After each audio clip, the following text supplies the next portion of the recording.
Assalamualaikum warahmatullahi wabarakatuh. Salam jumpa pemirsa, senang sekali hari ini saya Kori Hafizah kembali menjumpai Anda dalam Bincang iNews. Ya pemirsa, kalau Anda lihat tadi di depan saya ini sudah berjejer keris-keris yang mungkin saja ini keris-keris yang melambangkan Indonesia secara keseluruhan. Nah, kita akan membahas pemirsa kali ini bagaimana keris Lombok secara khususnya pusaka kerajaan tanpa empu. Apa maksudnya ya tanpa empu ya? Nanti kita akan bahas bersama kedua narasumber kita yang sudah hadir di sini. Yang pertama ini ada Pak Syafari Habibi, Ketua SNKI Korwil NTB, Sekretariat Nasional Kris Indonesia. Assalamualaikum. Waalaikumsalam. Kabar baik hari ini Pak? Alhamdulillah baik. Sehat ya? Sehat. Baik. Yang kedua ada Pak Lalu Kustawan atau Mikus, sudah tidak asing lagi. Mikus ini kalau di sini kolektor kris ya, dan juga Ketua Laskar Sasak DPD Dayan Gunung. Assalamualaikum Mikus. Waalaikumsalam. Kabar baik hari ini? Alhamdulillah. Alhamdulillah. Dua-duanya sudah gagah dengan selepan krisnya ya. Saya tahunya selepan bahasanya, begitu selepan, ya, ya. istilah Sasaknya ya. Baik, kita akan membahas mengenai kris-kris yang ada di depan ini, tapi sebelumnya saya ingin singgung sedikit mengenai SNKI ini, Sekretariat Nasional Kris Indonesia. Ini sebenarnya berkiprah dalam bidang apa sih Pak? SNKI ini adalah wadah daripada dunia perkrisan yang ada di Nusantara ini. Ya. Seluruh Nusantara. Seluruh Nusantara. Dan untuk NTB ada Korwil, daerahnya. ada daerah, Oke. ya. Oke, jadi fungsinya ataupun tujuannya adanya sekretariat ini ataupun wadah ini seperti apa Pak? Yang pertama, bagaimana menghubungkan teman-teman di dunia perkrisan ini agar saling mengenal. Kedua, memberikan protek terhadap teman-teman yang bergerak di dunia perkrisan seperti itu. Oke, jadi lebih kepada komunitas juga Komunitas. ya? Komunitas. Isinya di komunitas saja ya?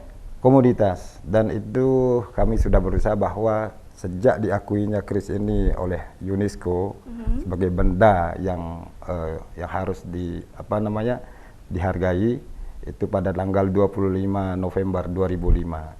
2005. 2005. 2005, terbentuknya 2005. Bukan terbentuknya, itu diakui oleh UNESCO atas usulan SNKI. Oke, setelah diakui 2005, jadi dibentuknya tahun berapa ini yang SNKI-nya? 2005. 2005 juga. Oke.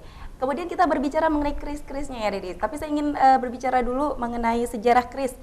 Mikus, saya tanyakan sebentar ini ke Pak Syafari dulu sejarah kris. Atau mungkin Mikus yang ingin menjawab atau Pak Syafari? Ya silakan. Mengenai kris, sejarahnya kenapa bisa menjadi boleh dikatakan khas ya, khas Indonesia secara umumnya. Kenapa? Apa sejarah yang ada di kris ini Pak? Kris ini kita kenal pada abad 6 sampai dengan 7 awalnya. Dan itu kris kenapa menyeluruh? Karena kris di seluruh Indonesia ada. Dari Sabang sampai Merauke, dari seluruh kepulauan Indonesia itu ada kris. Dikenal dengan namanya Batokan.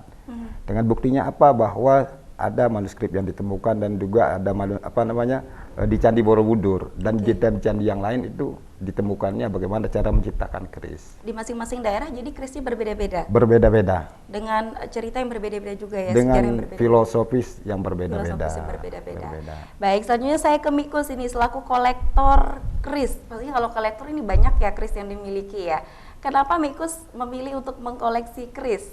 Iya, terima kasih Mbak. Jadi kebetulan saya penggiat di pariwisata juga, kita sudah lama kenal. Kemudian saya juga dari sisi adatnya, karena saya lebih mengangkat adat ini bagaimana bisa digandengkan dengan dunia pariwisata. Kita berbicara lebih besar. Dunia pariwisata tentunya ada UMKM juga di situ terlibat. Banyak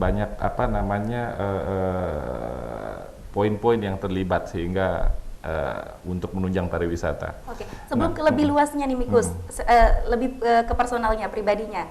Kenapa mengkoleksi keris? Apa yang ada di dalam keris ini sehingga kalau koleksi kan berarti suka? Iya betul. Jadi sebenarnya begini, awalnya memang kita orang Sasak khususnya itu pastinya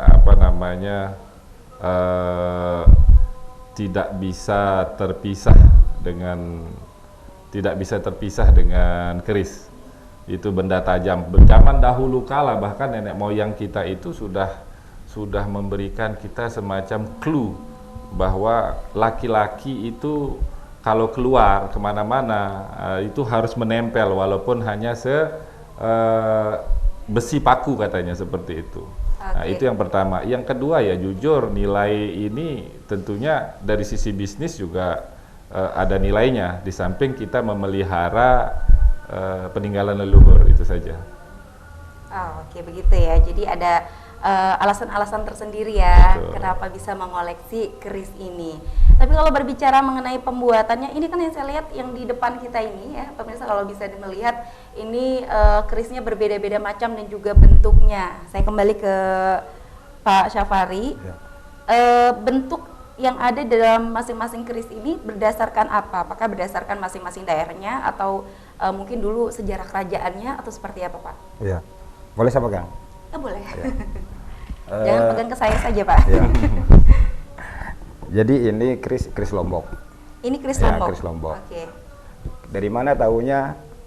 Pertama dari warangkanya, bentuk warangkanya. Oke. Walaupun di Bali mengenal juga Bentuknya. bentuknya. Oke, pertama yang membedakan adalah bentuknya. Bentuknya. Ya?